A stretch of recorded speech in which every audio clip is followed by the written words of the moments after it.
Hi, everyone. It's Mrs. Spaulding again for Storytime with Mrs. Spaulding.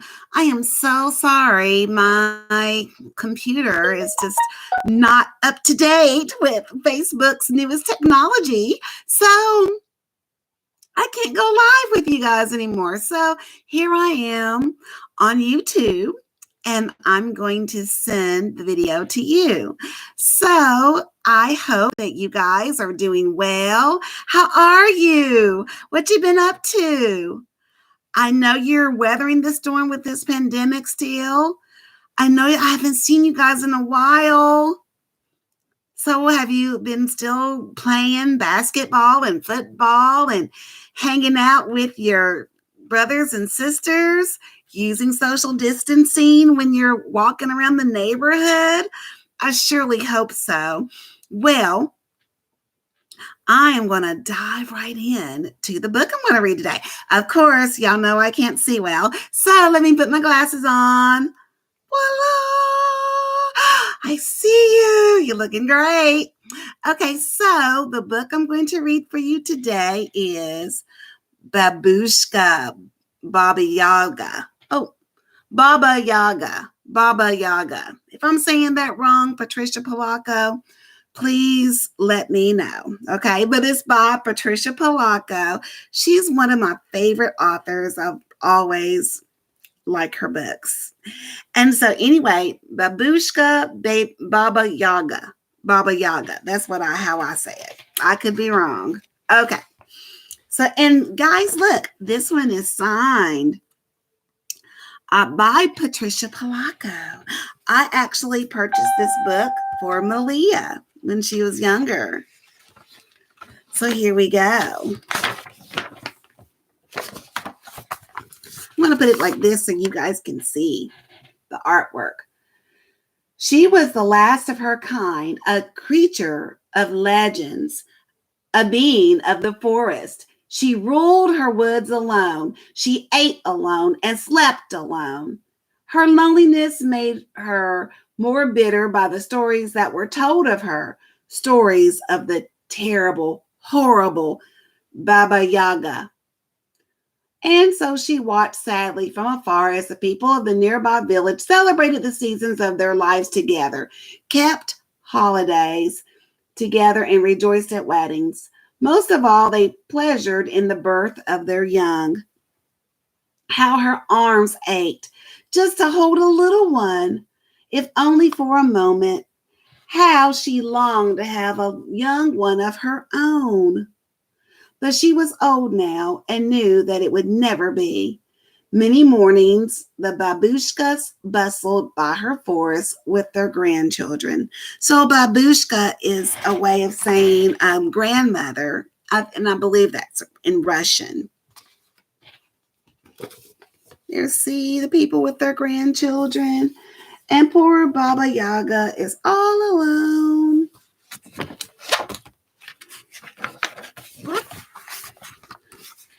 I wish I had a grandchild, she would say to herself.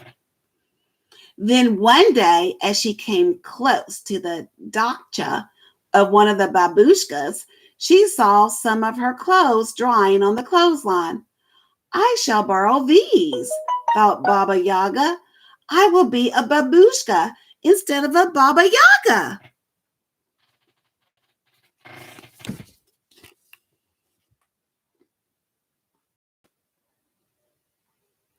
Do you think that'll work for her to get some different clothes on? And people will think that she's a babushka? Let's see.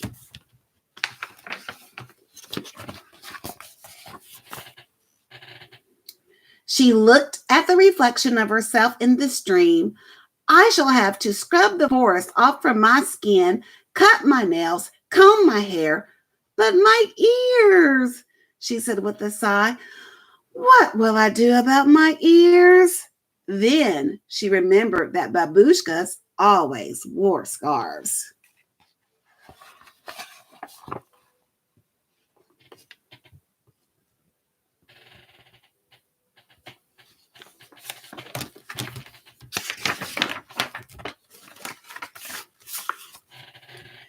She carefully dressed herself. Yes, she said with glee, I look just like a babushka. Does she look like a granny to you guys? Does she look like a grandmother? I think she looks like a grandmother. She bade the creatures of the forest a fond goodbye. I'm going into the village, she beamed.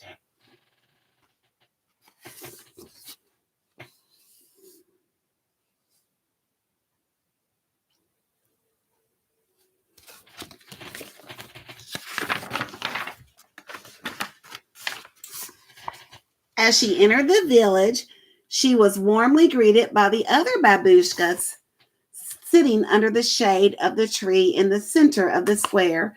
Come, sister, sit with us, one of them said.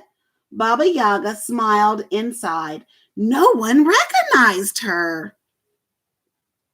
They showed her a brand new baby that had been born just that morning.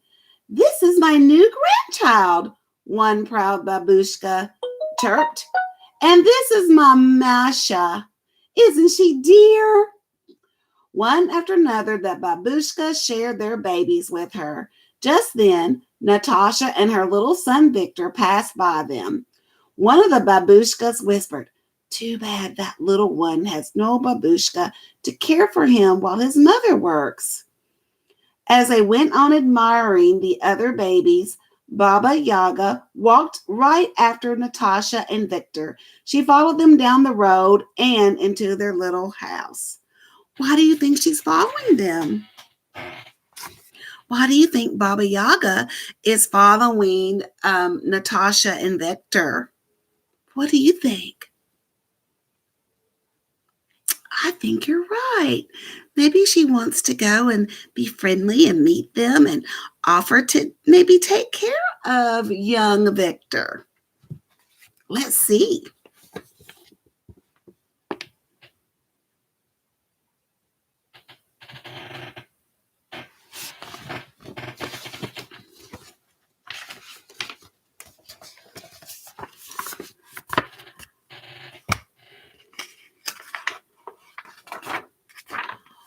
Old one, Natasha greeted her cheerfully. How is it that you are here? Perhaps you can help me, Baba Yaga said. I am new in the village and quite alone. I need a place to stay. I can cook, clean, and take care of your son for you. I have no money to pay you, Natasha answered sadly. I need no money. All I need is a place to rest my old head and perhaps a little food. Then you shall indeed. Stay with us, old one. I kiss your eyes and I hold you in my heart, Baba Yaga said happily, and stay she did.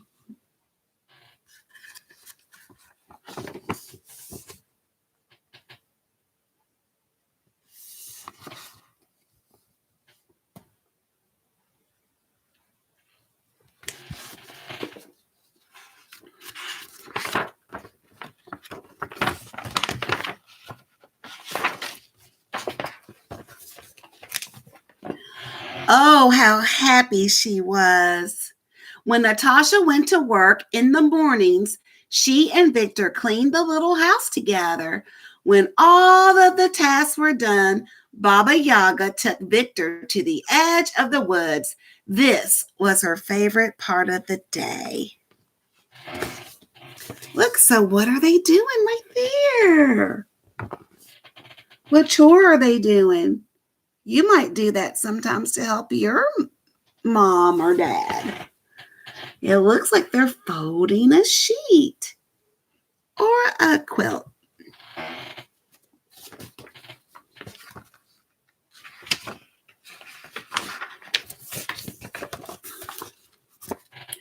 She pulled Victor into her lap as she cradled him there. She told him wondrous tales and legends of the great forest.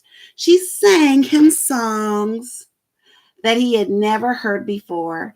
Then they would just sit there together and daydream without words at all. As time passed, their love for each other grew and grew. Baba Yaga took as much pride in Victor's life as a real grandmother would. She was well loved in return, and she had earned her place with all the other grandmothers under the shade tree in the village square. Baba Yaga was happy and content with her new life.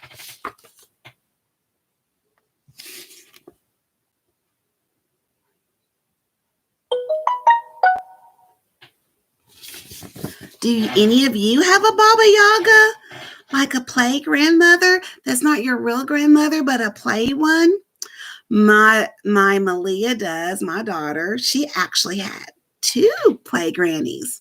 One passed away a few years back, and one is still here. Hi, Bernice. Love you. Mwah, Grandmommy Bernice. And so my mother is still living. She's in Tennessee, but she's so far away.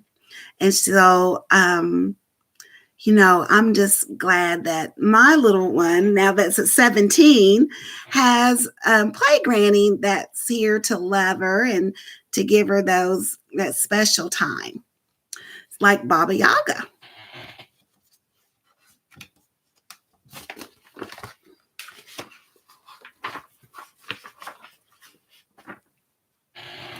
Then one day, as the babushkas gathered, they started telling stories to the children. One spoke of Ivan Servach, the gray wolf of the Firebird. Another told us to tell of Sister Alyonashka and Brother Ivanishka. I'm not sure if I'm saying those names right. Sorry. They all laughed. Then one of them rose from her seat. Her eyes narrowed, and her voice hissed as she unfolded the legend of the horrible, wicked Baba Yaga. She eats babies, the woman said, as all stared in wide-eyed amazement. She flies through the air on an old stump and casts spells. She comes out of the forest and takes children in the dead of the night, warned another. She is ugly, a hag, evil and hateful, yet another sang out. And if you don't behave, she'll come and get you, one said to Victor as he hugged close to Baba Yaga. Was that nice to say about someone? They don't even know Baba Yaga. They are going about saying things from tales. That's not necessarily true. You can't always believe what you hear, children. You can't until you get to know someone for yourself. You don't know if any of that's true. And was any of that true about Baba Yaga? They just made up those evil things about her because she stayed to herself and she stayed alone and she looked different. Is there any reason to be mean to somebody?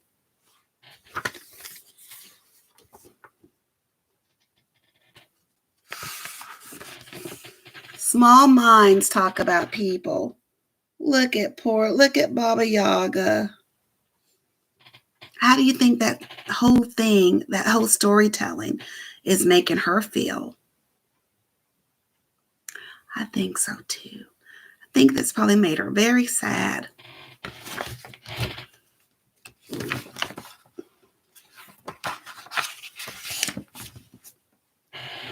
That night, when she put Victor to bed, he cried himself to sleep. Baba Yaga tried to calm him, but her own heart was heavy and sad. There was only one thing to do: go back to her home in the forest before Victor learned who she really was. She left a note for Victor and his mother saying, "I kiss your eyes and hold you in my heart, my beloved ones. I will never forget your kindness. Signed, your Babushka." She left, never to return.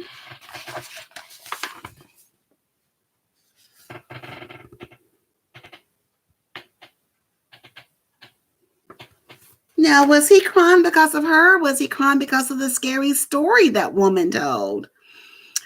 I agree. I think it's because of that scary story. And it was all lies anyway.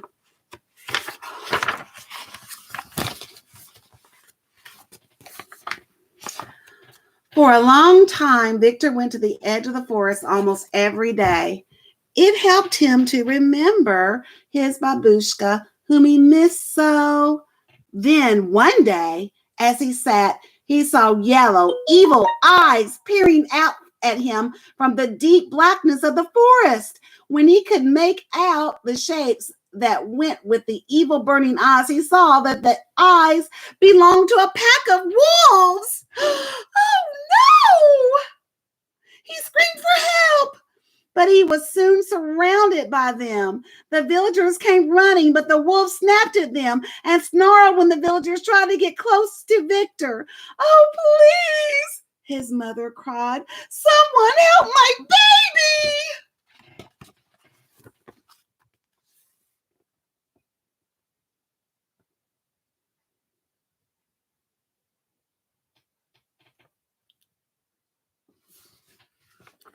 What do you think's going to happen now?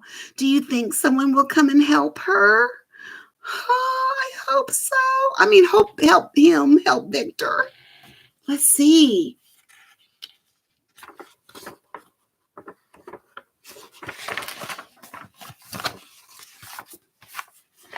At that very moment, the trees parted, and out of the forest crashed a fearsome figure, gnarling and gnashing its teeth at the wolves.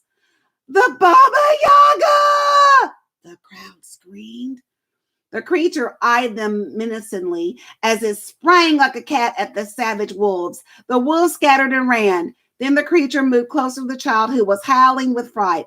When the gnarled hands reached for the boy, his mother screamed. A voice from the crowd said, "The Baba Yaga is going to eat him!" As the creature snatched the child from the ground, the villagers gasped in horror.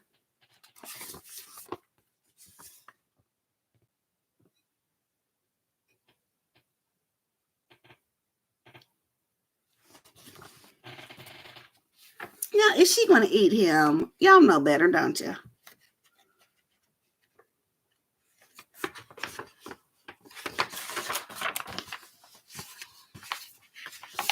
With a loud smack, it kissed the child, then smiled through eyes brimming with tears. The weathered arms held the boy close and rocked him so gently.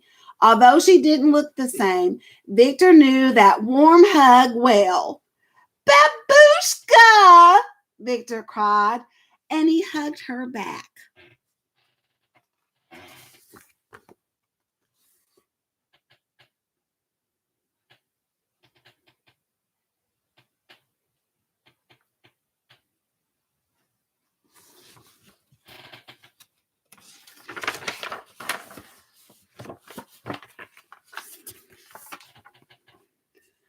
There was a great celebration in the village that night for a very unusual babushka.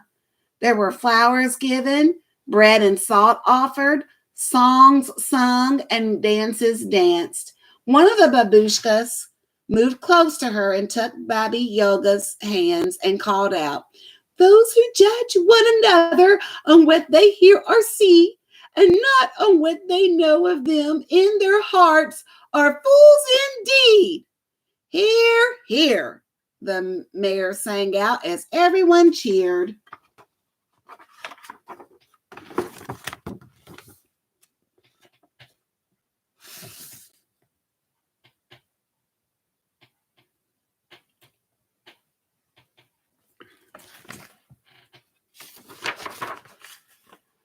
Baba Yaga smiled and accepted with grace their tributes. For the rest of her days, she kissed many eyes and held scores of hearts in her good keeping. She was spoken of in the highest regard and well loved. From that time on, she was known as Babushka Baba Yaga. And that's the end.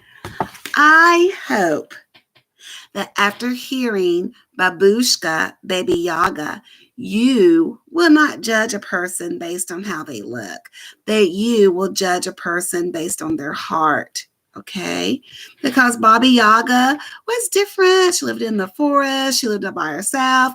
Her hair was wild. She looked different. She was different from the other babushkas and the other women in the village, but she had a beautiful heart and she was a good person.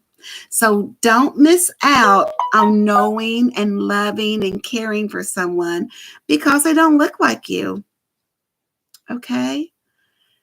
Learn to look at a person's heart and get to know them. Don't judge a book by its cover. Don't judge a person based on their skin or their clothes or how skinny they are or fat they are, how rich they are, how poor, on anything else but the heart and the way they treat you. That's how you should judge people. Okay, well, I hope that you enjoyed Storytime with Mrs. Spaulding. And it's been great seeing you during this pandemic. And I will be back tomorrow, 7 o'clock on YouTube, and later on the other at 7:30 in the other places. Okay. I love you with the love of the Lord because I believe in God.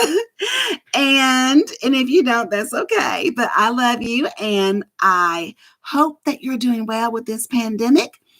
And I will see you tomorrow. Bye-bye.